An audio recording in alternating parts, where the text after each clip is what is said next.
Hello ಗೆಳೆಯರೆ, ಲಾ excellence IAS ಪ್ರಸ್ತುತಪಡಿಸುತ್ತಿರುವ August 17ರ ಕನ್ನಡದಲ್ಲಿ the Hindu ಸುದ್ದಿ ವಿಶ್ಲೇಷಣೆಗೆ ತಮಗೆಲ್ಲರಿಗೂ ಸ್ವಾಗತ. ಮೊದಲ article, Taliban assert control over Afghanistan ಅನ್ನುವಂಥದ್ದು. ಅಫ್ಘಾನಿಸ್ತಾನದ ಮೇಲೆ ತಾಲಿಬಾನ್ ಅನ್ನುವಂಥದ್ದು ಕಂಟ್ರೋಲ್ ಅನ್ನ ಹೊಂದ್ತಾ ಇರ್ತಕ್ಕಂಥದ್ದನ್ನ ಈ ಆರ್ಟಿಕಲ್ ನಮಗೆ ತಿಳಿಸ್ತಾ ಇದೆ. ತಾಲಿಬಾನಿನ ಫೋರ್ಸಸ್ಗಳು ಅಫ್ಘಾನಿಸ್ತಾನದ ಕ್ಯಾಪಿಟಲ್ ಆದಂತ ಕಾಬೂಲ್ ಅನ್ನ ಈಗ ಮುತ್ತಿಗೆ ಹಾಕಿರೋದನ್ನ ಆರ್ಟಿಕಲ್ ನಲ್ಲಿ ನಾವು ಕಾಣಬಹುದಾಗುತ್ತೆ. ಈ ಆರ್ಟಿಕಲ್ ಅನ್ನು ನಾವು ಜಿಎಸ್ ಪೇಪರ್ 2 ನ ಅಡಿಯಲ್ಲಿ ಇಂಟರ್ನ್ಯಾಷನಲ್ ರಿಲೇಷನ್ಸ್ ನ ಅಡಿಯಲ್ಲಿ ಅಂತಾರಾಷ್ಟ್ರೀಯ ಸಂಬಂಧಗಳ ಅಡಿಯಲ್ಲಿ ಓದ್ಕೊಳ್ಬಹುದಾಗುತ್ತೆ. ಹಾಗೇನೆ ಕೆಪಿಎಸ್ಸಿಯಲ್ಲೂ ಕೂಡ India and international economic relations ಅಂತ ಹೇಳಿ ಆ ಒಂದು ಸಿಲೆಬಸ್ ಅನ್ನ ಅದರ ಅಡಿಯಲ್ಲಿ ನಾವು ಇದನ್ನ ಓದ್ಕೊಳ್ಬಹುದಾಗುತ್ತೆ. ಅಫ್ಘಾನಿಸ್ತಾನದಲ್ಲಿ ನಡೀತಾ ಇರ್ತಕ್ಕಂಥ ಕ್ರೈಸಿಸ್ ನ ವಿಚಾರದಲ್ಲಿ ಈ ಒಂದು ನ್ಯೂಸ್ ಅನ್ನ ನಾವು ಓದೋಣ. ತಾಲಿಬಾನ್ ಅಫ್ಘಾನಿಸ್ತಾನದ ಕ್ಯಾಪಿಟಲ್ ಸಿಟಿ ಆದಂತ ಕಾಬೂಲ್ ಅನ್ನು ಕೂಡ ಈಗ ವಶಪಡಿಸಿಕೊಂಡಿರ್ತಕ್ಕಂಥದನ್ನ ಆರ್ಟಿಕಲ್ ಮುಖಾಂತರ ನಾವು ತಿಳ್ಕೊಳ್ತಾ ಇದ್ದೇವೆ. ವಿಕ್ಟೋರಿಯಸ್ ತಾಲಿಬಾನಿನ ಮಿಲಿಟೆಂಟ್ಸ್ಗಳು ಕಾಬೂಲ್ ಅನ್ನ ಮಂಡೇ ಸ್ಟನ್ನಿಂಗ್ ವೇನಲ್ಲಿ ಆಕ್ಯುಪೈ ಮಾಡ್ಕೊಂಡಿರ್ತಕ್ಕಂಥದ್ದು. 20 ವರ್ಷಗಳಿಂದಲೂ ಕೂಡ ಯುಎಸ್ನ ಫೋರ್ಸಸ್ಗಳು ಅಲ್ಲಿ ಅಫ್ಘಾನಿಸ್ತಾನವನ್ನ ಕಾಯುವಂತ ಕಾರ್ಯವನ್ನ ಮಾಡ್ತಾ ಇದ್ವು. ಆದ್ರೆ ಈಗ ಅಫ್ಘಾನಿಸ್ತಾನದಿಂದ ಯುಎಸ್ ಟ್ರೂಪ್ಸ್ಗಳು ವಿತ್ಡ್ರಾವಲ್ ಆಗ್ತಿರ್ತಕ್ಕಂಥ ಹಿನ್ನೆಲೆಯಲ್ಲಿ ಅಫ್ಘಾನಿಸ್ತಾನದಲ್ಲಿ ತಾಲಿಬಾನ್ ಅನ್ನುವಂಥದ್ದು ಅಡ್ವಾನ್ಸ್ ಆಗ್ತಾ ಬಂತು. ಮಜರೆ ಶರೀಫ್, ಕಾಂದಹಾರ್ನಂತ ಬಿಗ್ ಪ್ರಾವಿನ್ಸಸ್ ಅನ್ನ ಅವುಗಳನ್ನ ಕೂಡ ಅಫ್ಘಾನಿಸ್ತಾನ ಅನ್ನುವಂಥದ್ದು ಕ್ಯಾಪ್ಚರ್ ಮಾಡ್ಕೊಳ್ತಾ ಬಂತು. ಈಗ ಕಡೆಯದಾಗಿ ಉಳಿದಿದ್ದಂತ ಅಲ್ಲಿನ ಕ್ಯಾಪಿಟಲ್ ಸಿಟಿಯನ್ನು ಕೂಡ ಆಕ್ಯುಪೈ ಮಾಡ್ಕೊಂಡಿದೆ, ಕ್ಯಾಪ್ಚರ್ ಮಾಡ್ಕೊಂಡಿದೆ. ಅದನ್ನ ಆರ್ಟಿಕಲ್ ನಮಗೆ ತಿಳಿಸ್ತಾ ಇರ್ತಕ್ಕಂಥದ್ದು. ಇಂದಿನ ಪೇಪರ್ನಲ್ಲಿ ಸಾಕಷ್ಟು ಆರ್ಟಿಕಲ್ಸ್ಗಳು ಅಫ್ಘಾನಿಸ್ತಾನದ ಕ್ಯಾಪಿಟಲ್ ಆದಂತ ಕಾಬೂಲ್ ಅನ್ನ ನಿನ್ನೆ ತಾಲಿಬಾನ್ ಆಕ್ಯುಪೈ ಮಾಡಿರುವಂತ ವಿಚಾರದ ಹಿನ್ನೆಲೆಯಲ್ಲಿ ಅಫ್ಘಾನಿಸ್ತಾನ ಮತ್ತು ಕಾಬೂಲ್ ಹಾಗೂ ತಾಲಿಬಾನ್ಗೆ ಸಂಬಂಧಪಟ್ಟಂತ ಆರ್ಟಿಕಲ್ಸ್ಗಳೇ ಆಗಿರೋದನ್ನ ಕಾಣಬಹುದಾಗುತ್ತೆ. ಅಫ್ಘಾನಿಸ್ತಾನದ ಕ್ಯಾಪಿಟಲ್ ಕಾಬೂಲ್ ಅನ್ನ ವಶಪಡಿಸಿಕೊಂಡಿದ್ದಾರೆ ತಾಲಿಬಾನ್ ಅವರು. ಆದ್ರೆ ಅಲ್ಲಿನ ಏರ್ಪೋರ್ಟ್ ಅನ್ನುವಂಥದ್ದು ಸದ್ಯಕ್ಕೆ ಯುಎಸ್ ಟ್ರೂಪ್ಸ್ಗಳ ಒಂದು ವಶದಲ್ಲಿ ಇರ್ತಕ್ಕಂಥದ್ದು. ಇದೆಲ್ಲದರ ಹಿನ್ನೆಲೆ ಏರ್ಪೋರ್ಟ್ ಅನ್ನುವಂಥದ್ದು ಸದ್ಯಕ್ಕೆ ಶಟ್ ಡೌನ್ ಆಗಿದೆ. ಈ ಕಾರಣದಿಂದಾಗಿ ಅಲ್ಲಿರ್ತಕ್ಕಂಥ ಪ್ರಜೆಗಳನ್ನ ಎವ್ಯಾಕ್ಯುಯೇಟ್ ಮಾಡುವಂತ ಕಾರ್ಯ ಏನ್ ನಡೀತಾ ಇತ್ತು, ಅಂದ್ರೆ ಭಾರತೀಯ ಪ್ರಜೆಗಳು ಅಲ್ಲಿದ್ದಾಗ ಭಾರತದವರು ಅವರನ್ನು ವಾಪಸ್ ಕರೆಸ್ಕೊಳ್ಳುವಂಥದ್ದು, ಈ ರೀತಿ ಬೇರೆ ಬೇರೆ ಎವ್ಯಾಕ್ಯುಯೇಷನ್ ಏನ್ ನಡೀತಾ ಇತ್ತು ಆ ಪ್ರೋಸೆಸ್ ಅನ್ನುವಂಥದ್ದು ಸದ್ಯಕ್ಕೆ ಪಾಸ್ ಆಗಿದೆ. ಯಾಕೆಂದ್ರೆ ಕಾಬೂಲ್ ಏರ್ಪೋರ್ಟ್ ಅನ್ನುವಂಥದ್ದು ಶಟ್ ಡೌನ್ ಆಗಿದೆ ಅನ್ನುವಂಥದ್ದನ್ನ ಆರ್ಟಿಕಲ್ ನಮಗೆ ತಿಳಿಸ್ತಾ ಇರ್ತಕ್ಕಂಥದ್ದು.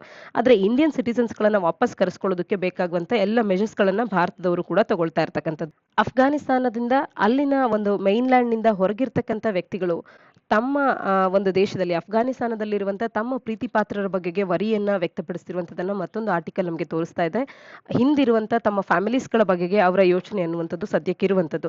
ಮತ್ತೆ ಅಫ್ಘಾನಿಸ್ತಾನದ ಫ್ಯೂಚರ್ ಅನ್ನ ನೆನೆಸ್ಕೊಂಡ್ರೆ ಅದು ಬಹಳಷ್ಟು ವರಿಸಮ್ ಆಗಿದೆ ಅನ್ನುವಂಥದ್ದನ್ನ ಕೂಡ ಈ ಆರ್ಟಿಕಲ್ ನಮಗೆ ತಿಳಿಸ್ತಾ ಇರ್ತಕ್ಕಂಥದ್ದು. ಹಾಗೆ ಬಾಂಗ್ಲಾದೇಶದ ಅವರ ಒಂದು ಅಭಿಪ್ರಾಯವನ್ನ ನೋಡಿದಾಗ ಢಾಕಾ ಅನ್ನುವಂಥದ್ದು ಡೆಮೊಕ್ರೆಟಿಕ್ ಅಫ್ಘಾನಿಸ್ತಾನಿಗೆ ಸಾಕಷ್ಟು ಸಪೋರ್ಟ್ ಅನ್ನ ಕಂಪ್ಲೀಟ್ ಆಗಿ ನೀಡ್ತಾ ಇರುವಂತದನ್ನ ಆರ್ಟಿಕಲ್ ನಮಗೆ ತಿಳಿಸುತ್ತೆ. ಬಾಂಗ್ಲಾದೇಶ ಅನ್ನುವಂಥದ್ದು ಅಫ್ಘಾನಿಸ್ತಾನದ ಜನತೆಯೊಟ್ಟಿಗೆ ಕಾರ್ಯವನ್ನ ಮಾಡೋದಕ್ಕೆ ಇಟ್ ಇಸ್ ವೆರಿ ಹ್ಯಾಪಿ ಅನ್ನುವಂಥದ್ದನ್ನ ಕೂಡ ಅವರ ಒಂದು ಅಭಿಪ್ರಾಯವನ್ನ ಇಲ್ಲಿ ತಿಳಿಸ್ತಾ ಇರ್ತಕ್ಕಂಥದ್ದು. Bangladesh believes that a democratic and pluralistic Afghanistan ಅನ್ನುವಂಥದ್ದು, ಅಂದ್ರೆ ಪ್ರಜಾಪ್ರಭುತ್ವವನ್ನು ಎತ್ತಿ ಹಿಡಿಯುವಂತ ಪ್ಲೂರಲಿಸ್ಟಿಕ್ ಆದಂತ ಅಫ್ಘಾನಿಸ್ತಾನವನ್ನ ಬಾಂಗ್ಲಾದೇಶದ ಜನತೆ ಏನು ಚೂಸ್ ಮಾಡಿದ್ದಾರೆ ಅದು ಮಾತ್ರವೇ ಆ ಒಂದು ಪ್ರದೇಶದಲ್ಲಿ ಸ್ಟೆಬಿಲಿಟಿಯನ್ನ ತರೋದಕ್ಕೆ ಸಾಧ್ಯ ಮಾಡುತ್ತೆ. ಮತ್ತು ಅಲ್ಲಿನ ಅಭಿವೃದ್ಧಿ ಆಗ್ಬೇಕು, ಅಫ್ಘಾನಿಸ್ತಾನದ ಅಭಿವೃದ್ಧಿ ಆಗ್ಬೇಕು, ಅಲ್ಲಿ ಒಂದು ಸ್ಥಿರತೆ ಅನ್ನುವಂಥದ್ದು ನೆಲೆಸಬೇಕು ಅಂತ ಅಂದ್ರೆ ಅಫ್ಘಾನಿಸ್ತಾನದ ಜನತೆ ಪ್ಲೂರಲಿಸ್ಟಿಕ್ ಮತ್ತು ಡೆಮೊಕ್ರೆಟಿಕ್ ಆದಂತ ಒಂದು ಗವರ್ಮೆಂಟ್ ಅನ್ನ ಏನ್ ಆಯ್ಕೆ ಮಾಡಿದ್ರು ಅದರಿಂದ ಮಾತ್ರವೇ ಸಾಧ್ಯ ಅನ್ನುವಂಥದ್ದನ್ನ ಬಾಂಗ್ಲಾದೇಶ್ ಬಿಲೀವ್ ಮಾಡುತ್ತೆ ಅಂತ ಹೇಳಿ ಅವರ ಒಂದು ಅಭಿಪ್ರಾಯವನ್ನ ಕೂಡ ಬಾಂಗ್ಲಾದೇಶನವರು ಇಲ್ಲಿ ನೀಡ್ತಾ ಇರ್ತಕ್ಕಂಥದ್ದು. ತಾಲಿಬಾನ್ ಅಫ್ಘಾನಿಸ್ತಾನವನ್ನ ಟೇಕ್ ಓವರ್ ಮಾಡಿರ್ತಕ್ಕಂಥ ವಿಚಾರ ಅನ್ನುವಂಥದ್ದು ಸೌತ್ ಏಷ್ಯಾದಲ್ಲಿ ಒಂದು ಬಿಗ್ಗೆಸ್ಟ್ ಇಂಪ್ಯಾಕ್ಟ್ ಅನ್ನು ಹೊಂದುವಂತ ಒಂದು ವಿಚಾರ ಆಗುತ್ತೆ ಅಂತ ಹೇಳಿ ಆ ಬಾಂಗ್ಲಾದೇಶದ ಮಿನಿಸ್ಟ್ರಿ ಆಫ್ ಎಕ್ಸ್ಟರ್ನಲ್ ಅಫೇರ್ಸ್ನವರು, ಮಿನಿಸ್ಟ್ರಿ ಆಫ್ ಫಾರಿನ್ ಅಫೇರ್ಸ್ನವರು ತಿಳಿಸ್ತಾ ಇರ್ತಕ್ಕಂಥದ್ದನ್ನ ಆರ್ಟಿಕಲ್ ತಿಳಿಸುತ್ತೆ. ಬಾಂಗ್ಲಾದೇಶ್ ಕೂಡ ಡೆಮೊಕ್ರೆಟಿಕ್ ಅಫ್ಘಾನಿಸ್ತಾನ್ಗೆ ತನ್ನ ಸಪೋರ್ಟ್ ಅನ್ನ ತೋರಿಸ್ತಾ ಇದೆ ಅನ್ನುವಂಥದ್ದು ಇಲ್ಲಿಂದ ನಮಗೆ ತಿಳಿದು ಬರುತ್ತೆ. ಹಾಗೆ ಮುಂದಿನ ಒಂದು ಆರ್ಟಿಕಲ್ ನಲ್ಲಿ ಯಾವ ರೀತಿಯಾಗಿ ತಾಲಿಬಾನ್ ಅನ್ನುವಂಥದ್ದು ಯಾವುದೇ ಒಂದು ಯುದ್ಧವನ್ನು ಮಾಡದೆ ಕಾಬೂಲ್ ಅನ್ನ ವಶಕ್ಕೆ ಪಡ್ಕೊಳ್ತು, ಇಡೀ ಅಫ್ಘಾನಿಸ್ತಾನವನ್ನೇ ಯಾವ ರೀತಿಯಾಗಿ ತಾಲಿಬಾನ್ ಅನ್ನುವಂಥದ್ದು ವಶಕ್ಕೆ ಪಡ್ಕೊಂಡಿದೆ, ಯಾವುದೇ ಒಂದು ಯುದ್ಧವನ್ನು ಕೂಡ ಮಾಡದೆ ಅನ್ನುವಂಥದ್ದನ್ನ ಆರ್ಟಿಕಲ್ ನಮಗೆ ತಿಳಿಸ್ತಾ ಇರ್ತಕ್ಕಂಥದ್ದು. ಫೈನಲ್ ವಿಕ್ಟರಿಯನ್ನ ಏನು ಕಾಬೂಲ್ ಅನ್ನ ಆಕ್ಯುಪೈ ಮಾಡ್ಕೊಳ್ಳೋದ್ರ ಮುಖಾಂತರವಾಗಿ ಈಗ ತಾಲಿಬಾನ್ ಅನ್ನುವಂಥದ್ದು ಪಡ್ಕೊಳ್ತಾ ಇದೆ. ಈ ಒಂದು ಫೈನಲ್ ವಿಕ್ಟರಿಗೆ ರೋಡ್ ಅನ್ನುವಂಥದ್ದು 2020 ಫೆಬ್ರವರಿಯಲ್ಲಿ ಯುಎಸ್ ನೊಟ್ಟಿಗೆ ಒಂದು ಅಗ್ರಿಮೆಂಟ್ ಅನ್ನ ಏನ್ ಸಹಿ ಹಾಕಿತ್ತು ಆ ಸಂದರ್ಭದಲ್ಲೇ ಈ ಒಂದು ಫೈನಲ್ ವಿಕ್ಟರಿಯ ರೋಡ್ ಮ್ಯಾಪ್ ಅನ್ನುವಂಥದ್ದು ಪ್ರಾರಂಭ ಆಗಿತ್ತು, ಅಥವಾ ಅದು ಒಂದು ರೋಡ್ ಆಗಿ ಕಾರ್ಯ ಮಾಡ್ತು ಅನ್ನುವಂಥದ್ದನ್ನ ಈ ಆರ್ಟಿಕಲ್ ಮಾತನಾಡ್ತಾ ಇರ್ತಕ್ಕಂಥದ್ದು. ಯುಎಸ್ ತನ್ನ ಟ್ರೂಪ್ಸ್ ಗಳನ್ನ ವಾಪಸ್ ಕರೆಸ್ಕೊಳ್ಬೇಕು ಅಂತ ಹೇಳಿ ನಿರ್ಧಾರ ಮಾಡಿದ ದಿನದಿಂದಲೇ ಅಫ್ಘಾನಿಸ್ತಾನ ಅನ್ನುವಂಥದ್ದು ತಾಲಿಬಾನಿನ ತೆಕ್ಕೆಗೆ ಬೀಳುತ್ತೆ ಅನ್ನುವಂಥದ್ದು ಅವರಿಗೆ ತಿಳಿದಿದ್ದೇ ಆಗಿತ್ತು. ಆದ್ರೆ ಇಷ್ಟೊಂದು ಶೀಘ್ರದಲ್ಲಿ ಕಾಬೂಲ್ ಅನ್ನುವಂಥದ್ದು ಅಫ್ಘಾನಿಸ್ತಾನದ ತಾಲಿಬಾನ್ ಅವರ ತೆಕ್ಕೆಗೆ ಬೀಳುತ್ತೆ ಅನ್ನುವಂಥದ್ದು ಅವರ ಊಹೆ ಕೂಡ ಆಗಿರ್ಲಿಲ್ಲ. ಯಾಕೆಂದ್ರೆ ಲೇಟೆಸ್ಟ್ ಯುಎಸ್ ಇಂಟೆಲಿಜೆನ್ಸ್ ಎಸ್ಟಿಮೇಟ್ಸ್ ಗಳು ಹೇಳೋ ಪ್ರಕಾರ ಅಫ್ಘಾನಿಸ್ತಾನದ ಕ್ಯಾಪಿಟಲ್ ಆದಂತ ಕಾಬೂಲ್ ಅನ್ನ ಮುಂದಿನ 90 ದಿನಗಳೊಳಗೆ ತಾಲಿಬಾನ್ ಅನ್ನುವಂಥದ್ದು ಕ್ಯಾಪ್ಚರ್ ಮಾಡಬಹುದು ಅನ್ನುವಂಥದ್ದನ್ನ ತಿಳಿಸಿತ್ತು. ವಾಷಿಂಗ್ಟನ್ ಪೋಸ್ಟ್ ಅನ್ನುವಂಥದ್ದು ಆಗಸ್ಟ್ 10ರಂದು ಇದನ್ನ ರಿಪೋರ್ಟ್ ಮಾಡಿದ್ರೆ, ಈ ಒಂದು ಕಾಬೂಲ್ ಅನ್ನುವಂಥ ಸಿಟಿ ಅನ್ನುವಂಥದ್ದು ಸಿಂಗಲ್ ಡೇನಲ್ಲಿ ವಿತೌಟ್ ಈವನ್ ಅ ಫೈಟ್, ಯಾವುದೇ ಒಂದು ಫೈಟ್ ಅನ್ನು ಕೂಡ ಮಾಡದೆ ಕಾಬೂಲ್ ಅನ್ನ ವಶಕ್ಕೆ ಪಡಿಸ್ಕೊಳ್ತು. ಆದ್ರೆ ಇದು ಯಾವ ರೀತಿಯಾಗಿ ಆಯ್ತು ಅನ್ನುವಂಥದ್ದನ್ನ ಈ ಆರ್ಟಿಕಲ್ ನಲ್ಲಿ ಲೇಖಕರು ತಮ್ಮದೇ ಆದಂತಹ ಅಭಿಪ್ರಾಯವನ್ನ ನೀಡ್ತಾ ಹೋಗಿದ್ದಾರೆ. ಟ್ರಂಪ್ ತಾಲಿಬಾನ್ ಒಟ್ಟಿಗೆ ಒಂದು ಡೀಲ್ ಅನ್ನ ಮಾಡ್ಕೊಳ್ತಾರೆ ಫೆಬ್ರವರಿ 2020ರಲ್ಲಿ. ಆ ಒಂದು ಡೀಲ್ ನಿಂದನೇ ಇದಕ್ಕೊಂದು ರೋಡ್ ಅನ್ನುವಂಥದ್ದು ಪ್ರಾರಂಭ ಆಯ್ತು ಅನ್ನುವಂಥದ್ದು ಲೇಖಕರ ಅಭಿಪ್ರಾಯ ಆಗಿರ್ತಕ್ಕಂಥದ್ದು. ಟ್ರಂಪ್ ಅಡ್ಮಿನಿಸ್ಟ್ರೇಷನ್ ಅನ್ನುವಂಥದ್ದು ಒಂದು ಸ್ಪೆಷಲ್ ಎನ್ವಾಯ್ ಅನ್ನ ಅಫ್ಘಾನಿಸ್ತಾನ್ಗಾಗಿ ಅಂತ ಹೇಳಿ ಅಪಾಯಿಂಟ್ ಮಾಡ್ಕೊಳ್ಳುತ್ತೆ, ಡೈರೆಕ್ಟ್ ಟಾಕ್ಸ್ ಅನ್ನ ತಾಲಿಬಾನ್ ಒಟ್ಟಿಗೆ ನಡೆಸೋದಕ್ಕೆ ಅಂತ ಹೇಳಿ. ಅಫ್ಘಾನಿಸ್ತಾನದ ಸರ್ಕಾರವನ್ನ ಬೈಪಾಸ್ ಮಾಡಿ ಡೈರೆಕ್ಟ್ ಟಾಕ್ಸ್ ಅನ್ನ ತಾಲಿಬಾನ್ ಒಟ್ಟಿಗೆ ನಡೆಸೋದಕ್ಕೆ ಅಂತ ಹೇಳಿ ಎಕ್ಸಿಟ್ ಅಗ್ರಿಮೆಂಟ್ ಒಂದನ್ನ ಸಹಿ ಮಾಡ್ಕೊಳ್ಳೋದಕ್ಕೆ ಅಂತ ಹೇಳಿ ಸ್ಪೆಷಲ್ ಎನ್ವಾಯ್ ಒಬ್ಬರನ್ನ ಯುಎಸ್ ಅನ್ನುವಂಥದ್ದು ಅಪಾಯಿಂಟ್ ಮಾಡುತ್ತೆ. ನಂತರದಲ್ಲಿ ತಾಲಿಬಾನ್ ಒಟ್ಟಿಗೆ ಒಂದು ಅಗ್ರಿಮೆಂಟ್ ಅನ್ನ ಮಾಡ್ಕೊಳ್ಳುವಂತ ಸಂದರ್ಭದಲ್ಲೂ ಕೂಡ ಯುಎಸ್ ಅನ್ನುವಂಥದ್ದು ಯಾವುದೇ ಒಂದು ಕನ್ಸೆಷನ್ ಅನ್ನ ಎಕ್ಸ್ಟ್ರಾಕ್ಟ್ ಮಾಡ್ಕೊಳ್ಳೋದಕ್ಕೆ ಸಾಧ್ಯ ಆಗಲಿಲ್ಲ ತಾಲಿಬಾನ್ನ ಕಡೆಯಿಂದ. ಪೊಲಿಟಿಕಲ್ ಸೆಟಲ್ಮೆಂಟ್ ಅನ್ನುವಂಥದ್ದು ಅಫ್ಘಾನಿಸ್ತಾನದಲ್ಲಿ ಯಾವ ರೀತಿಯಾಗಿ ಆಗಬೇಕು ಅನ್ನೋದ್ರ ಬಗ್ಗೆ ಪ್ರಾಪರ್ ಆದಂತ ಒಂದು ಕನ್ಸೆಷನ್ ಅನ್ನ ತಾಲಿಬಾನ್ನ ಕಡೆಯಿಂದ ಎಕ್ಸ್ಟ್ರಾಕ್ಟ್ ಮಾಡ್ಕೊಳ್ಳೋದಕ್ಕೆ ಯುಎಸ್ಗೆ ಸಾಧ್ಯ ಆಗಲಿಲ್ಲ. ತಾಲಿಬಾನ್ ಅನ್ನುವಂಥದ್ದು ಸೀಸ್ ಫೈರ್ಗೂ ಕೂಡ ಒಪ್ಪಿಗೆಯನ್ನು ನೀಡಿರಲಿಲ್ಲ. ಆದ್ರೂ ಕೂಡ ಅಮೆರಿಕನ್ ಫೋಕಸ್ ಅನ್ನುವಂಥದ್ದು ತನ್ನ ಟ್ರೂಪ್ಸ್ ಗಳನ್ನ ವಾಪಸ್ ಕರೆಸ್ಕೊಳ್ಳೋದ್ರ ಬಗೆಗೆ ಮಾತ್ರವೇ ಇತ್ತು. ಡಿಪ್ಲೊಮ್ಯಾಟ್ಸ್ ಮತ್ತು ಟ್ರೂಪ್ಸ್ ಅನ್ನ ಸೇಫ್ ಆಗಿ ಅಫ್ಘಾನಿಸ್ತಾನದಿಂದ ವಾಪಸ್ ಕರೆಸ್ಕೊಳ್ಳೋದ್ರ ಕಡೆಗೆ ಅಮೆರಿಕ ಅನ್ನುವಂಥದ್ದು ಗಮನವನ್ನು ನೀಡ್ತಾ ಹೋಯ್ತು. ಯುಎಸ್ ಅನ್ನುವಂಥದ್ದು ತನ್ನ ಟ್ರೂಪ್ಸ್ ಗಳನ್ನ ಮೇ 1, 2021ರಿಂದ ವಾಪಸ್ ಕರೆಸ್ಕೊಳ್ಳೋದ್ರ ಬಗ್ಗೆ ಒಂದು ಅಶ್ಯೂರೆನ್ಸ್ ಅನ್ನ ನೀಡ್ತಾ ಹೋಯ್ತು ಈ ಒಂದು ಅಗ್ರಿಮೆಂಟ್ ನಲ್ಲಿ. ಆದ್ರೆ ತಾಲಿಬಾನ್ ಅನ್ನುವಂಥದ್ದು ಟೆರರಿಸ್ಟ್ ಗ್ರೂಪ್ ಆಗಿ ಅಫ್ಘಾನ್ ಸಾಯಿಲ್ ನಲ್ಲಿ ನಾನಲ್ಲಿ ಕಾರ್ಯ ಮಾಡೋದಿಲ್ಲ ಅನ್ನುವಂತ ಒಂದು ಸ್ಪಷ್ಟವಾದಂತ ಭರವಸೆಯನ್ನ ನೀಡಲು ಹೋಗ್ಲಿಲ್ಲ.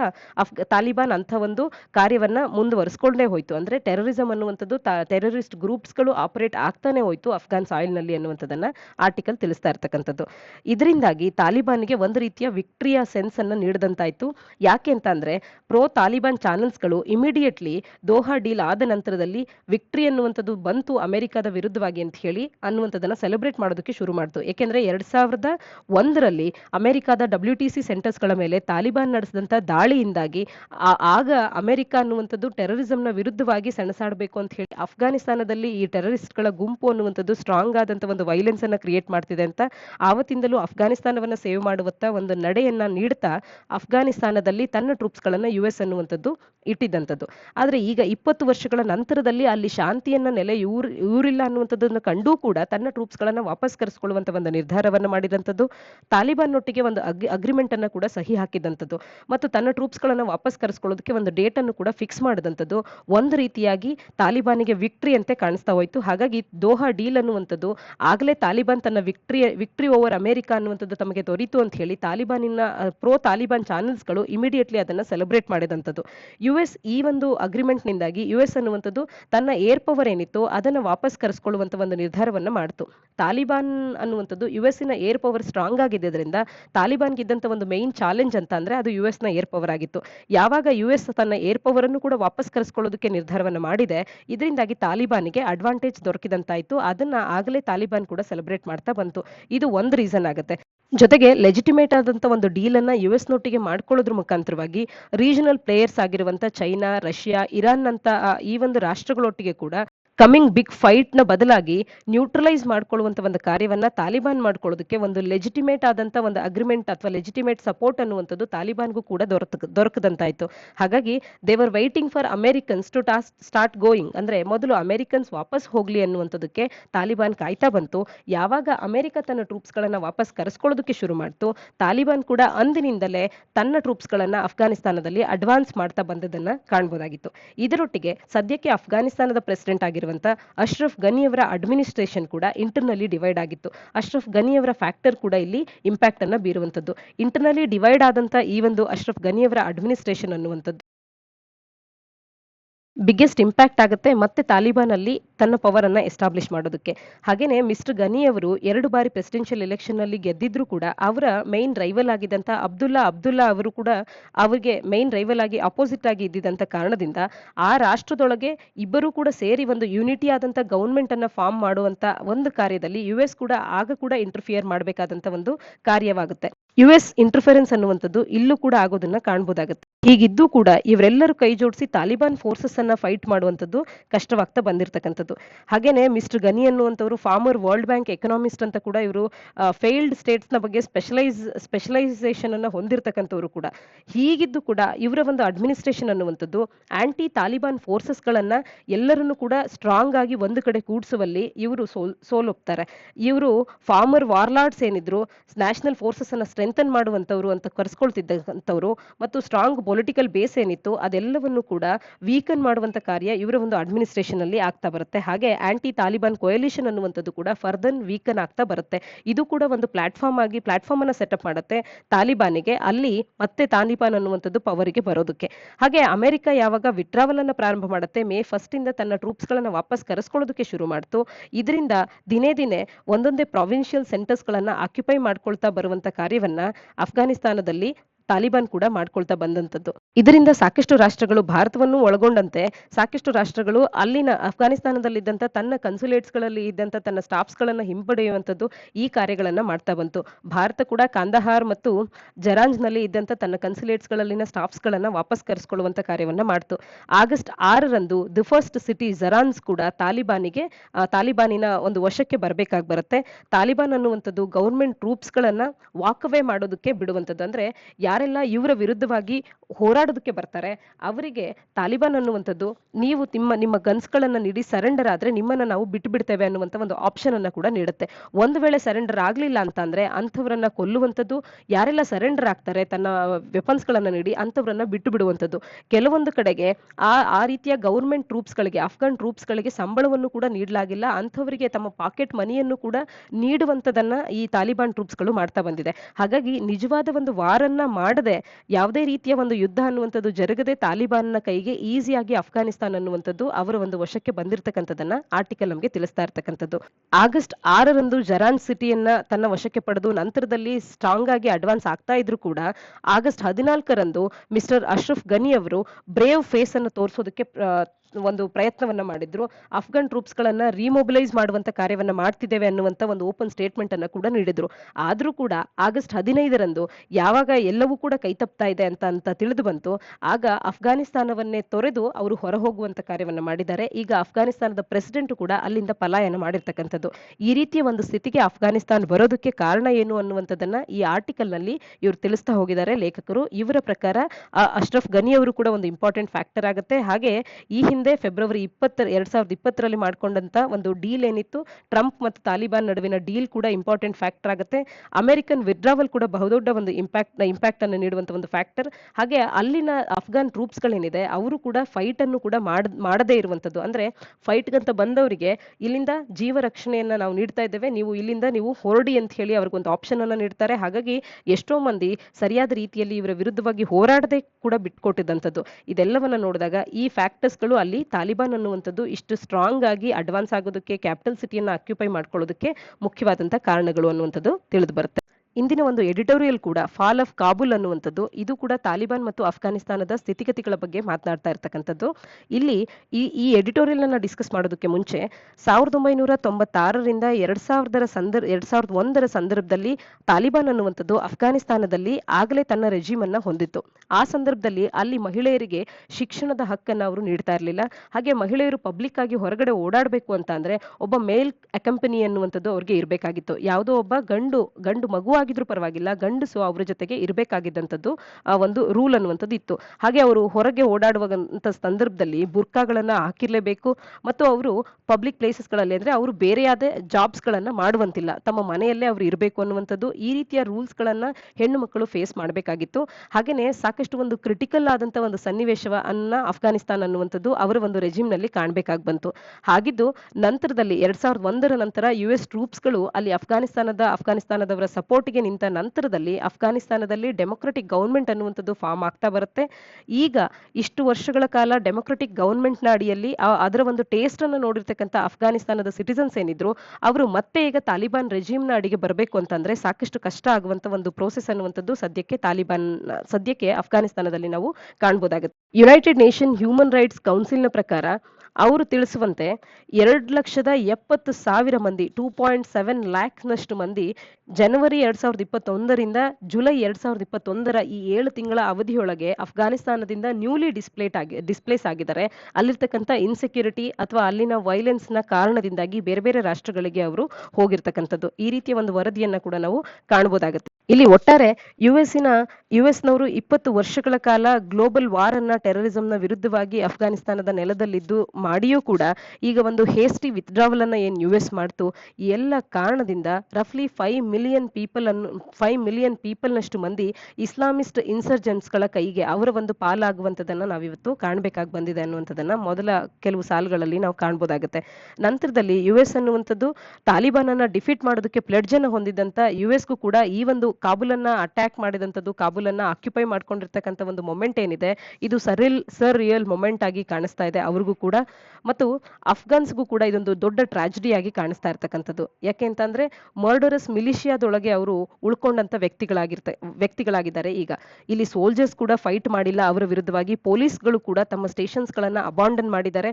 ಫಾರ್ಮರ್ ನಾರ್ದರ್ನ್ ಅಲಯನ್ಸ್ ನ ರೀತಿಯಲ್ಲಿ ವಾರ್ ಲಾರ್ಡ್ಸ್ ಅಂತ ಏನು ಗುರ್ಸ್ಕೊಂಡಿದ್ರು ಅವರು ಕೂಡ ಈ ಕಂಟ್ರಿಯನ್ನ ಬಿಟ್ಟು ಹೊರಗಡೆ ಹೋಗಿರ್ತಕ್ಕಂಥದ್ದು.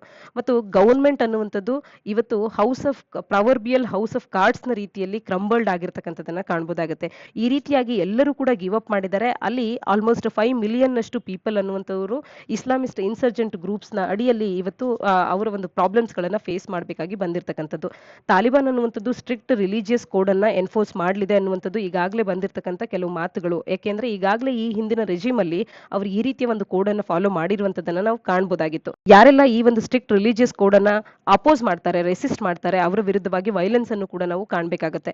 ವುಮೆನ್ ವರ್ಕ್ ಮಾಡುವಂತಿಲ್ಲ, ಅವರ ಒಂದು ಫೇಸಸ್ ಅನ್ನ ಅವ್ರು ಕವರ್ ಮಾಡ್ಕೊಳ್ಳೇಬೇಕಾಗುತ್ತೆ. ಅವರು ಮನೆಯಿಂದ ಹೊರ ಹೋಗ್ಬೇಕು ಅಂದಾಗ ಮೇಲ್ ರಿಲೇಟಿವ್ ಅವರನ್ನ ಅಕೊಮಡೇಟ್ ಮಾಡಬೇಕಾಗುತ್ತೆ.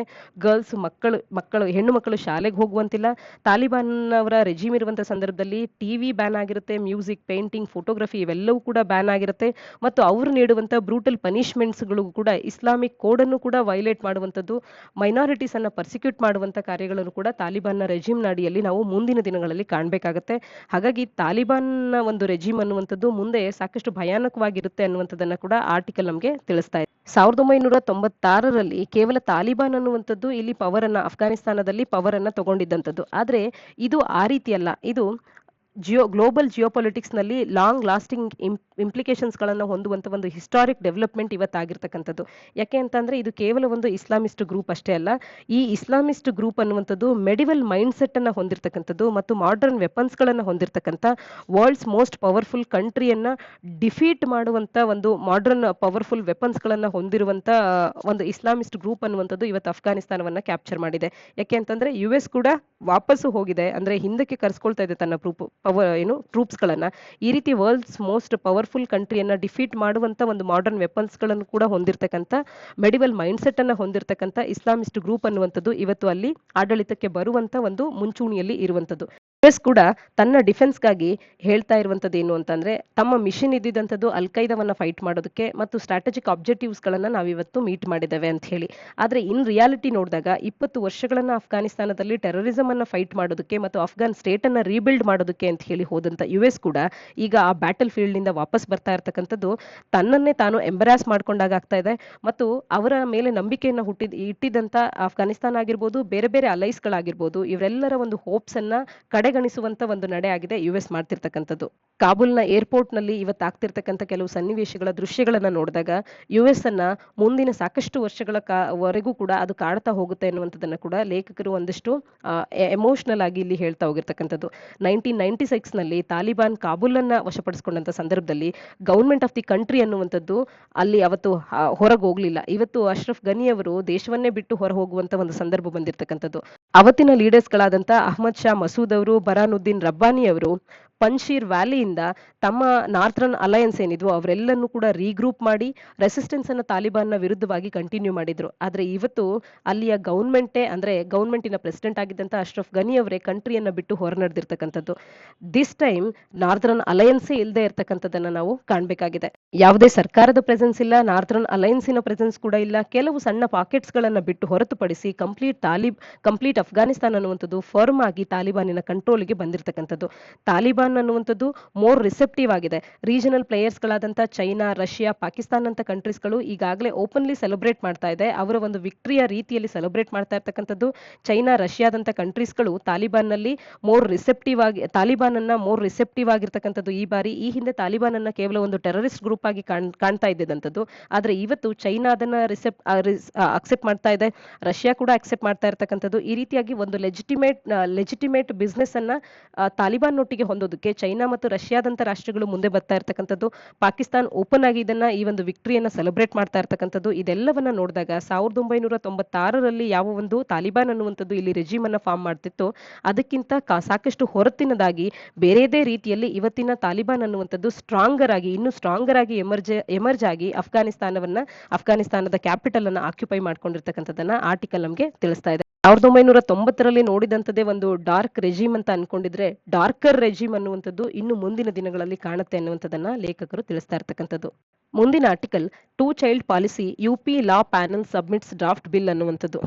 ಉತ್ತರ ಪ್ರದೇಶನಲ್ಲಿ ಅಲ್ಲಿನ ಲಾ ಪ್ಯಾನಲ್ ಅನ್ನುವಂಥದ್ದು 2 ಚೈಲ್ಡ್ ಪಾಲಿಸಿಗೆ ಕುರಿತಂತೆ ಒಂದು ಡ್ರಾಫ್ಟ್ ಬಿಲ್ ಅನ್ನ ಸಬ್ಮಿಟ್ ಮಾಡಿದೆ. ಅದನ್ನ ಆರ್ಟಿಕಲ್ ನಮಗೆ ತಿಳಿಸ್ತಾ ಇರ್ತಕ್ಕಂಥದ್ದು. ಇಲ್ಲಿ ತಿಳಿಸೋ ಪ್ರಕಾರ ಈ ಒಂದು ಬಿಲ್ ಯಾವುದು ಅಂತ ಅಂದ್ರೆ the draft of the Uttar Pradesh population control stabilisation and welfare bill 2021 ಅನ್ನುವಂಥದ್ದು. ಇದನ್ನ ಚೀಫ್ ಮಿನಿಸ್ಟರ್ಗೆ ಸದ್ಯಕ್ಕೆ ಸಬ್ಮಿಟ್ ಮಾಡಿರ್ತಕ್ಕಂಥದ್ದು.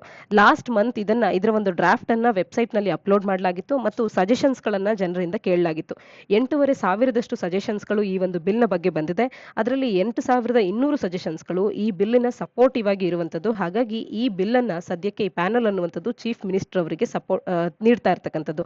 ಜನಸಂಖ್ಯೆ ಅತಿ ಹೆಚ್ಚು ಇರುವಂತ ಯುಪಿ ಅಂತ ಇಂಥ ಒಂದು ರಾಜ್ಯಗಳಲ್ಲಿ ಈಗ 2 ಚೈಲ್ಡ್ ಪಾಲಿಸಿಯನ್ನ ಒಂದು ಸ್ಟ್ರಾಂಗ್ ಆಗಿ ಇಂಪ್ಲಿಮೆಂಟೇಷನ್ ಮಾಡೋದಕ್ಕೆ ಇಂಥ ಒಂದು ಪಾಲಿಸಿಯನ್ನ ಅಥವಾ ಈ ಒಂದು ಆಕ್ಟ್ ಅನ್ನ ಹೊರತರೋದಕ್ಕೆ ಅಂತ ಹೇಳಿ ಆ ಒಂದು ಬಿಲ್ಲಿನ ಡ್ರಾಫ್ಟ್ ಅನ್ನುವಂಥದ್ದು ಈಗ ಚೀಫ್ ಮಿನಿಸ್ಟರ್ ಅವರ ಕೈ ಸೇರಿರ್ತಕ್ಕಂಥದ್ದನ್ನ ಆರ್ಟಿಕಲ್ ನಮಗೆ ತಿಳಿಸ್ತಾ ಇದೆ. ಈ ಒಂದು ಕಮಿಷನ್ ಅನ್ನುವಂಥದ್ದು ಸಾಕಷ್ಟು ಸಜೆಷನ್ಸ್ಗಳು ಏನ್ ಬಂದಿತ್ತು ಅದರ ಪೈಕಿ ಸ್ಪೆಷಲ್ ಆದಂತ ಒಂದು ಸಜೆಷನ್ ಅನ್ನ ಅಕ್ಸೆಪ್ಟ್ ಮಾಡಿದೆ. ಸ್ಪೆಷಲ್ ಫೆಸಿಲಿಟೀಸ್ಗಳನ್ನ BPL ಫ್ಯಾಮಿಲೀಸ್ಗಳಲ್ಲಿ ಯಾರು ಕೇವಲ ಒಂದೇ ಮಗುವನ್ನ ವಾಲಂಟರಿ ಆಗಿ ಹೊಂದೋದಕ್ಕೆ ಇಷ್ಟಪಟ್ಟು ಸ್ಟೆರಿಲೈಸೇಷನ್ ಅನ್ನ ಮಾಡಿಸ್ಕೊಂಡು ಒಂದೇ ಮಗುವನ್ನ ಹೊಂದಿರ್ತಾರೆ ಅಂತ BPL ಫ್ಯಾಮಿಲೀಸ್ಗಳಿಗೆ ಸ್ಪೆಷಲ್ ಫೆಸಿಲಿಟೀಸ್ಗಳನ್ನ ನೀಡುವಂತ ಒಂದು ಪ್ರಾವಿಷನ್ ಅನ್ನ ಈ ಬಿಲ್ ಹೊಂದಿತ್ತು. ಆದ್ರೆ ಆ ಒಂದು ಸ್ಪೆಷಲ್ ಪ್ರಾವಿಷನ್ ಅನ್ನ ಕೇವಲ BPL ಫ್ಯಾಮಿಲೀಸ್ಗಲ್ಲದೆ ಯಾರೆಲ್ಲ ಒಂದು ಮಗುವನ್ನ ಹೊಂದಿರ್ತಾರೆ ಅಂತ ಎಲ್ಲರಿಗೂ ಕೂಡ ನೀಡಬೇಕು ಅನ್ನುವಂತ ಒಂದು ಸಜೆಷನ್ ಬಂದಿತ್ತು. ಅದನ್ನ ಕೂಡ ಈ ಒಂದು ಕಮಿಟಿ ಅನ್ನುವಂಥದ್ದು ಈಗ ಅಕ್ಸೆಪ್ಟ್ ಮಾಡ್ಕೊಂಡಿದೆ. ಹಾಗೆ ಮತ್ತೊಂದು ಸಜೆಷನ್ ಯಾವ ರೀತಿ ಇತ್ತು ಅಂತಂದ್ರೆ 2 ಮಕ್ಕಳಿಗಿಂತ ಹೆಚ್ಚಿನ ಮಕ್ಕಳನ್ನ ಹೊಂದಿರತಕ್ಕಂಥವರಿಗೆ ರಿಸರ್ವೇಷನಿನ ಬೆನಿಫಿಟ್ಸ್ಗಳು ಸಿಗದೇ ಇರುವಂತೆ ಮತ್ತು ಅವರಿಗೆ ರೈಟ್ ಟು ವೋಟ್ ಅನ್ನುವಂಥದ್ದು ಸಿಗದೇ ಇರುವಂತೆ ನೋಡ್ಕೊಳ್ಬೇಕು ಅನ್ನುವಂಥ ಕೂಡ ಒಂದು ಸಜೆಷನ್ ಬಂದಿತ್ತು. ಆದ್ರೆ ರೈಟ್ ಟು ವೋಟ್ ಅನ್ನುವಂಥದ್ದು ಒಂದು ಕಾನ್ಸ್ಟಿಟ್ಯೂಷನಲ್ ರೈಟ್ ಹಾಗೆ ಒಂದು ಫಂಡಮೆಂಟಲ್ ರೈಟ್ ಆಗಿದೆ. ಹಾಗಾಗಿ ರಾಜ್ಯ ಸರ್ಕಾರವು ಇಂಥ ಒಂದು ರೈಟ್ ಅನ್ನ ತೆಗೆದು ಹಾಕುವಂತ ಒಂದು ಕಾಂಪಿಟೆನ್ಸ್ ಅನ್ನ ಹೊಂದಿಲ್ಲ ಅನ್ನುವಂಥದ್ದನ್ನ ಇಲ್ಲಿ ತಿಳಿಸ್ತಾ ಇರ್ತಕ್ಕಂಥದ್ದು. ಹಾಗಾಗಿ ಇಂಥ ಒಂದು ಪ್ರಾವಿಷನ್ ಅನ್ನುವಂಥದ್ದು ಈ ಬಿಲ್ ನಲ್ಲಿ ಇಲ್ಲದೆ ಇರತಕ್ಕಂಥದ್ದು. ಮತ್ತು ಯಾರೆಲ್ಲ 2 ಮಕ್ಕಳಿಗಿಂತ ಹೆಚ್ಚು ಮಕ್ಕಳನ್ನ ಹೊಂದಿರ್ತಾರೆ ಅಂಥವರಿಗೆ ವೆಲ್ಫೇರ್ ಸ್ಕೀಮ್ಸ್ ಗಳ ಬೆನಿಫಿಟ್ಸ್ ನಿಂದ ಅವರು ಡಿಬಾರ್ ಆಗುವಂಥದ್ದನ್ನ ನಾವು ಕಾಣಬಹುದಾಗುತ್ತೆ. ರೇಷನ್ ಕಾರ್ಡ್ ಯೂನಿಟ್ಸ್ ಅನ್ನುವಂಥದ್ದು ಕೇವಲ 4 ವ್ಯಕ್ತಿಗಳಿಗೆ ಅಂತ ಹೇಳಿ ಲಿಮಿಟ್ ಆಗುತ್ತೆ. ಮತ್ತು ಯಾರೆಲ್ಲ 2 ಮಕ್ಕಳಿಗಿಂತ ಹೆಚ್ಚಿನ ಮಕ್ಕಳನ್ನ ಮುಂದಿನ ದಿನಗಳಲ್ಲಿ ಹೊಂತಾ ಹೋಗ್ತಾರೆ ಅವರಿಗೆ ಲೋಕಲ್ ಅಥಾರಿಟಿ ಅಥವಾ ಎನಿ ಲೋಕಲ್ ಬಾಡೀಸ್ಗಳಲ್ಲಿ ಲೋಕಲ್ ಸೆಲ್ಫ್ ಗವರ್ಮೆಂಟ್ ಬಾಡೀಸ್ಗಳಲ್ಲಿ ಅವರು ಎಲೆಕ್ಷನ್ಸ್ಗಳಲ್ಲಿ ಸ್ಪರ್ಧಿಸುವಂತಿಲ್ಲ ಅನ್ನುವಂಥದ್ದು. ಮತ್ತು ಯಾರೆಲ್ಲ ಈ ಒಂದು ಪಾಲಿಸಿಯನ್ನ ಅಕ್ಸೆಪ್ಟ್ ಮಾಡ್ಕೊಳ್ತಾರೆ ಅವರಿಗೆ ಬೇರೆದೇ ರೀತಿಯಾದಂತಹ ಸೆವೆರಲ್ ಇನ್ಸೆಂಟಿವ್ಸ್ಗಳನ್ನ ಪ್ರೊವೈಡ್ ಮಾಡ್ತಾ ಹೋಗ್ತಾರೆ. ಇವೆಲ್ಲವನ್ನ ಈ ಒಂದು ಬಿಲ್ ಒಳಗೊಂಡಿರ್ತಕ್ಕಂಥದ್ದು. ಈ ಬಿಲ್ ಅನ್ನುವಂಥದ್ದು ಆಕ್ಟ್ ಆಗಿ ಯುಪಿಯಲ್ಲಿ ಪಾಸ್ ಆಗಿ ಇದು ಸಕ್ಸಸ್ಫುಲ್ ಆಗಿ ಇಂಪ್ಲಿಮೆಂಟ್ ಆದ್ರೆ ಭಾರತದಲ್ಲಿ ಜನಸಂಖ್ಯೆಯನ್ನ ಕಂಟ್ರೋಲ್ ಮಾಡೋದ್ರಲ್ಲಿ ಒಂದು ಇಂಪಾರ್ಟೆಂಟ್ ಮೆಜರ್ ಆಗಿ ಈ ಒಂದು ಬಿಲ್ ಹೊರಹೊಮ್ಮುತ್ತೆ ಅನ್ನೋದ್ರಲ್ಲಿ ಯಾವುದೇ ಡೌಟ್ ಇಲ್ಲ. ಇದನ್ನ ನಾವು GS ಪೇಪರ್ 2 ನ ಅಡಿಯಲ್ಲಿ government policies and interventions and the issues arising out of their design and implementation ಅನ್ನುವಂಥ ಸಿಲೆಬಸ್ ನ ಅಡಿಯಲ್ಲಿ ಓದ್ಕೊಳ್ಬಹುದಾಗುತ್ತೆ. ಹಾಗೇನೆ development process and development industry, role of NGOs, SHGs and various other stake holders ಅನ್ನುವಂಥ syllabus ನ ಅಡಿಯಲ್ಲಿ ಕೂಡ ಇದನ್ನ ನಾವು ಓದ್ಕೊಳ್ಬಹುದಾಗುತ್ತೆ. ಆರ್ಟಿಕಲ್ನ ಹಿನ್ನೆಲೆಯಲ್ಲಿ ಭಾರತದಲ್ಲಿ ಮೊದಲ ಬಾರಿಗೆ ಸೆನ್ಸಸ್ ನಡೆದಂತ ವರ್ಷ ಯಾವುದು ಅನ್ನುವಂಥದ್ದನ್ನ ಕಮೆಂಟ್ ಸೆಕ್ಷನ್ ಅಲ್ಲಿ ಕಮೆಂಟ್ ಮಾಡಿ ತಿಳಿಸಿ. ಯಾಕೆಂತಂದ್ರೆ ಸೆನ್ಸಸ್ ಅನ್ನುವಂಥದ್ದು ಭಾರತದ ಪಾಪ್ಯುಲೇಷನ್ ಅನ್ನ ಲೆಜಿಟಿಮೇಟ್ ಆಗಿ ಅಥೆಂಟಿಕೇಟ್ ಆಗಿ ತಿಳಿಸುವಂತ ಒಂದು ಪ್ರೋಸೆಸ್ ಆಗಿರುತ್ತೆ. ಹಾಗಾಗಿ ಮೊದಲ ಬಾರಿಗೆ ಭಾರತದಲ್ಲಿ ಸೆನ್ಸಸ್ ನಡೆದಂತ ವರ್ಷ ಯಾವುದು ಅನ್ನುವಂಥದ್ದನ್ನ ಕಮೆಂಟ್ ಸೆಕ್ಷನ್ ಅಲ್ಲಿ ಕಮೆಂಟ್ ಮಾಡಿ ತಿಳಿಸಿ. ಜುಲೈ 11ರಂದು ವರ್ಲ್ಡ್ ಪಾಪ್ಯುಲೇಷನ್ ಡೇ ನ ದಿನ ಯುಪಿ ಅನ್ನುವಂಥದ್ದು ನ್ಯೂ ಪಾಪ್ಯುಲೇಷನ್ ಪಾಲಿಸಿಯನ್ನ 2021ರಿಂದ 2030ರ ಅವಧಿಗೆ ಹೊರತರೋದ್ರ ಬಗ್ಗೆ ಮಾತನಾಡಿತ್ತು. ಯಾರೆಲ್ಲ ಈ ಪಾಪ್ಯುಲೇಷನ್ ಕಂಟ್ರೋಲ್ ನಲ್ಲಿ ಸೀರಿಯಸ್ ಆಗಿ ಭಾಗಿಯಾಗ್ತಾರೆ ಅವರಿಗೆ ಇನ್ಸೆಂಟಿವೈಸ್ ಮಾಡುವಂಥದ್ದನ್ನ ಕೂಡ ಆಗಲೇ ತಿಳಿಸಿದ್ದಂಥದ್ದನ್ನ ನಾವಿಲ್ಲಿ ನೆನಪಿಸ್ಕೊಳ್ಬಹುದಾಗುತ್ತೆ.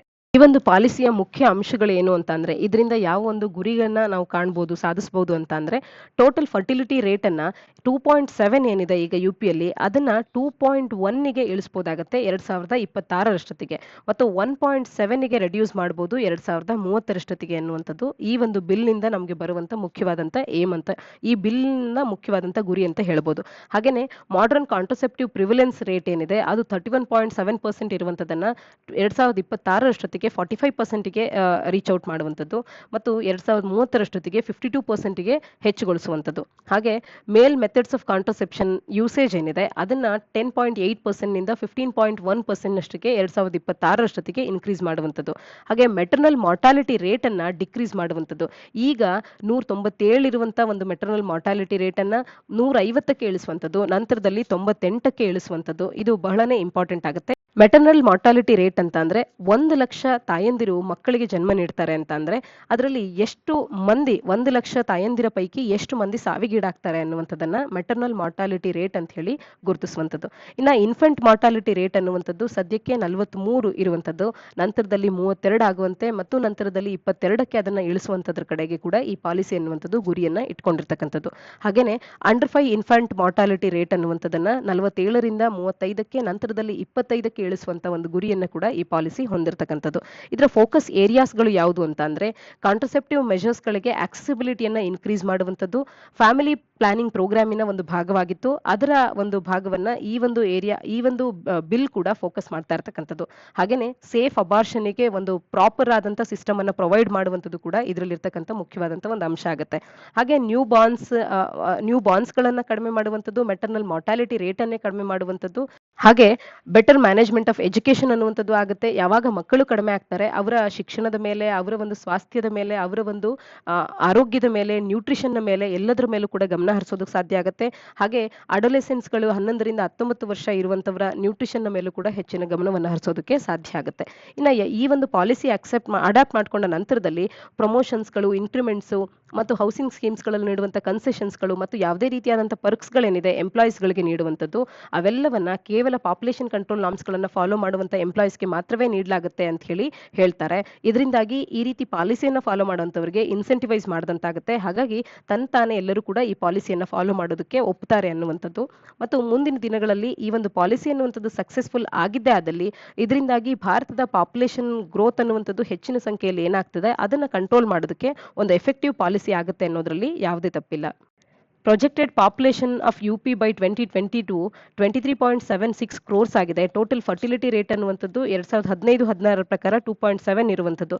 ಇದನ್ನ ಕಡಿಮೆ ಮಾಡುವಂಥದ್ದು ಮುಖ್ಯವಾದಂಥ ಒಂದು ಗುರಿಯಾಗಿದೆ ಅನ್ನುವಂಥದ್ದನ್ನ ಕಾಣಬಹುದಾಗುತ್ತೆ. ಈ ಒಂದು ಆರ್ಟಿಕಲ್ನ ಹಿನ್ನೆಲೆಯಲ್ಲಿ are population policies doing enough to bring down the population of India ಅನ್ನುವಂಥದ್ದನ್ನ ಡಿಸ್ಕಸ್ ಮಾಡೋದ್ರ ಬಗ್ಗೆ ಒಂದು ಮೇನ್ಸ್ ಉತ್ತರವನ್ನ ಕೆಲವೊಂದು ಅಂಶಗಳನ್ನ ನೀವು ಕಮೆಂಟ್ ಸೆಕ್ಷನ್ ಅಲ್ಲಿ ಕೂಡ ಬರಿತಾ ಹೋಗಿ, ಅಥವಾ ಒಂದು ಉತ್ತರದಲ್ಲಿ ಒಂದು ಪೇಪರ್ನಲ್ಲಿ ನೀವು ಉತ್ತರವನ್ನು ಬರೆದು ಅದನ್ನು ಕೂಡ ಅಪ್ಲೋಡ್ ಮಾಡಬಹುದು. ಅದನ್ನ ಎವ್ಯಾಲ್ಯೂಯೇಟ್ ಮಾಡಿ ಮುಂದಿನ ನಮ್ಮ ಡಿಸ್ಕಷನ್ಸ್ಗಳ ಸಂದರ್ಭದಲ್ಲಿ ಅದರ ಬಗ್ಗೆ ಕೂಡ ನಾವು ಚರ್ಚೆ ಮಾಡೋಣ. ಮುಂದಿನ article high court seeks centre's response to petition on data breaches ಅನ್ನುವಂಥದ್ದು. ಡೇಟಾ ಬ್ರೀಚ್ ಆಗಿದೆ ಅಂತ ಹೇಳಿ PIL ಅನ್ನುವಂಥದ್ದು ಪಿಟಿಷನ್ಸ್ ಅನ್ನುವಂಥದ್ದು ಫೈಲ್ ಆಗ್ತದೆ. ಆದರೂ ಕೂಡ ಕಂಪ್ಯೂಟರ್ ಎಮರ್ಜೆನ್ಸಿ ರೆಸ್ಪಾನ್ಸ್ ಟೀಮ್ 13 ಅನ್ನುವಂಥ ಟೀಮ್ ಅನ್ನುವಂಥದ್ದು ಸರಿಯಾದ ರೀತಿಯಲ್ಲಿ ರೆಸ್ಪಾಂಡ್ ಮಾಡ್ತಾ ಇಲ್ಲ ಅನ್ನುವಂಥದ್ದು. ರಿಪೋರ್ಟ್ಸ್ ಆಫ್ ಅಲೀಜ್ಡ್ ಸೈಬರ್ ಸೆಕ್ಯೂರಿಟಿ ಬ್ರೀಚಸ್ ಏನಿದೆ ಇದಕ್ಕೆ ಸರಿಯಾದ ರೀತಿಯಲ್ಲಿ ರೆಸ್ಪಾನ್ಸ್ ಅನ್ನುವಂಥದ್ದು ದೊರಕ್ತಾ ಇಲ್ಲ ಅಂತ ಹೇಳಿ ಒಂದು ಪಿಟಿಷನ್ ಅನ್ನುವಂಥದ್ದು ಬಂದಿದೆ. ಇದರ ಬಗ್ಗೆ ಡೆಲ್ಲಿ ಹೈಕೋರ್ಟ್ ಅನ್ನುವಂಥದ್ದು ಕೇಂದ್ರ ಸರ್ಕಾರಕ್ಕೆ ಸರಿಯಾದ ರೀತಿಯ ರೆಸ್ಪಾನ್ಸ್ ಅನ್ನು ತೋರಿಸಿ ಈ ಡೇಟಾ ಬ್ರೀಚಸ್ನ ಇಶ್ಯೂನಲ್ಲಿ ಅನ್ನುವಂಥದ್ದನ್ನ ತಿಳಿಸ್ತಾ ಇರ್ತಕ್ಕಂಥದ್ದು. ಆನ್ಲೈನ್ ಪ್ಲಾಟ್ಫಾರ್ಮ್ಸ್ಗಳಾದಂಥ Big Basket, Domino's, MobiKwik, Air ಇಂಡಿಯಾದಂಥ ಕಂಪನಿಗಳು ಈ ಒಂದು ಪ್ಲಾಟ್ಫಾರ್ಮ್ಸ್ಗಳಲ್ಲಿ ಡೇಟಾ ಬ್ರೀಚ್ ಅನ್ನುವಂಥದ್ದು ಆಗ್ತಾ ಇದೆ. ಸೈಬರ್ ಸೆಕ್ಯೂರಿಟಿ ಇಶ್ಯೂ ಆದಂಥ ಇಂಥ ಒಂದು ಇಶ್ಯೂದ ಮೇಲೆ 13 ಸಂಸ್ಥೆ ಅನ್ನುವಂಥದ್ದು ಸರಿಯಾದ ರೀತಿಯಲ್ಲಿ ಕಾರ್ಯ ಮಾಡಬೇಕು ಅನ್ನುವಂಥದ್ದನ್ನ ಇಲ್ಲಿ ನಾವು ಡಿಸ್ಕಸ್ ಮಾಡ್ತಿರುವಂಥದ್ದನ್ನ ಕಾಣಬಹುದಾಗುತ್ತೆ. ಇದನ್ನ GS ಪೇಪರ್ 3 ಅಡಿಯಲ್ಲಿ, ಸೈನ್ಸ್ ಅಂಡ್ ಟೆಕ್ನಾಲಜಿ ಅಡಿಯಲ್ಲಿ, ಹಾಗೆ challenges to internal security, basics of cyber security ಅಡಿಯಲ್ಲಿ ಕೂಡ ಓದ್ಕೊಳ್ಬಹುದಾಗುತ್ತೆ. ಆರ್ಟಿಕಲ್ನ ಹಿನ್ನೆಲೆಯಲ್ಲಿ 13 ಬಗ್ಗೆ ಒಂದಷ್ಟು ಮಾಹಿತಿಯನ್ನು ತಿಳ್ಕೊಳ್ಳೋದಾದ್ರೆ 2004ರಲ್ಲಿ ministry of electronics and information ಟೆಕ್ನಾಲಜಿಯ ಈ ಮಿನಿಸ್ಟ್ರಿ ಅಡಿಯಲ್ಲಿ ಗವರ್ಮೆಂಟ್ ಆಫ್ ಇಂಡಿಯಾದ ಅಡಿಯಲ್ಲಿ ಪ್ರಾರಂಭ ಆಗುವಂತಹ ಒಂದು ಸಂಸ್ಥೆ 13 ಸಂಸ್ಥೆ. ಇದರ ಆಬ್ಜೆಕ್ಟಿವ್ ಏನು ಅಂತ ಅಂದ್ರೆ ಇಂಡಿಯನ್ ಸೈಬರ್ ಸ್ಪೇಸ್ ಅನ್ನ ಸೆಕ್ಯೂರ್ ಮಾಡುವಂಥದ್ದು ಮುಖ್ಯವಾದಂಥ ಒಂದು ಗುರಿಯಾಗಿರುತ್ತೆ. ಇದು ಭಾರತದಲ್ಲಿ ನಡೆಯುವಂಥ ಯಾವುದೇ ಸೈಬರ್ ಸೆಕ್ಯೂರಿಟಿ ಥ್ರೆಟ್ಸ್ಗಳಾಗಿ ಅವುಗಳ ನೋಡಲ್ ಏಜೆನ್ಸಿ, ಅವುಗಳನ್ನ ಡೀಲ್ ಮಾಡುವಲ್ಲಿ ನೋಡಲ್ ಏಜೆನ್ಸಿಯಾಗಿ ಕಾರ್ಯ ಮಾಡುವಂಥದ್ದು. ಇದು ಸೈಬರ್ ಇನ್ಸಿಡೆಂಟ್ಸ್ಗೆ ಸಂಬಂಧಪಟ್ಟಂತೆ ಯಾವುದೇ ಒಂದು ವಿಚಾರವನ್ನ, ಇನ್ಫಾರ್ಮೇಶನ್ ಅನ್ನ ಕಲೆಕ್ಟ್ ಮಾಡುವಲ್ಲಿ, ಅನಲೈಸ್ ಮಾಡುವಲ್ಲಿ, ಅದನ್ನ ಡಿಸೆಮಿನೇಟ್ ಮಾಡುವಲ್ಲಿ ಮತ್ತು ಆ ಸೈಬರ್ ಸೆಕ್ಯೂರಿಟಿ ಇನ್ಸಿಡೆಂಟ್ಸ್ಗಳಿಗೆ ಅಲರ್ಟ್ಸ್ಗಳನ್ನು ನೀಡುವಲ್ಲಿ ಮುಖ್ಯ ಕಾರ್ಯವನ್ನ ಈ ಒಂದು ಸಂಸ್ಥೆ ವಹಿಸುತ್ತೆ. ಇಂಥ ಒಂದು ಸಂಸ್ಥೆ ಸೈಬರ್ ಸೆಕ್ಯೂರಿಟಿ ಬ್ರೀಚ್ ಆಗ್ತಾ ಇದೆ ಅಂತ ಹೇಳಿ ಅದಕ್ಕೆ ಸಾಕಷ್ಟು ಬಾರಿ ಅದರ ಬಗೆಗೆ ಒಂದು ವಿಚಾರ ಬಂದರೂ ಕೂಡ ಅದರ ಬಗೆಗೆ ಗಮನ ಹರಿಸಿಲ್ಲ ಅನ್ನುವಂಥದ್ದು, ಅದರ ವಿಚಾರವಾಗಿ ಡೆಲ್ಲಿಯ ಹೈಕೋರ್ಟ್ ಅನ್ನುವಂಥದ್ದು ಕೇಂದ್ರ ಸರ್ಕಾರಕ್ಕೆ ಇದರ ಬಗೆಗೆ ಗಮನ ಹರಿಸಿ ಅಂತ ಹೇಳಿ ತಿಳಿಸ್ತಾ ಇರ್ತಕ್ಕಂಥದ್ದನ್ನ ಆರ್ಟಿಕಲ್ ಅಲ್ಲಿ ಕಾಣಬಹುದಾಗಿತ್ತು. ಇದಿಷ್ಟು ಇಂದಿನ ಸುದ್ದಿ ವಿಶ್ಲೇಷಣೆಯಾಗಿದೆ. ನಾಳಿನ ಸುದ್ದಿ ವಿಶ್ಲೇಷಣೆಯೊಂದಿಗೆ ಮತ್ತೆ ಸಿಗೋಣ. ಧನ್ಯವಾದ.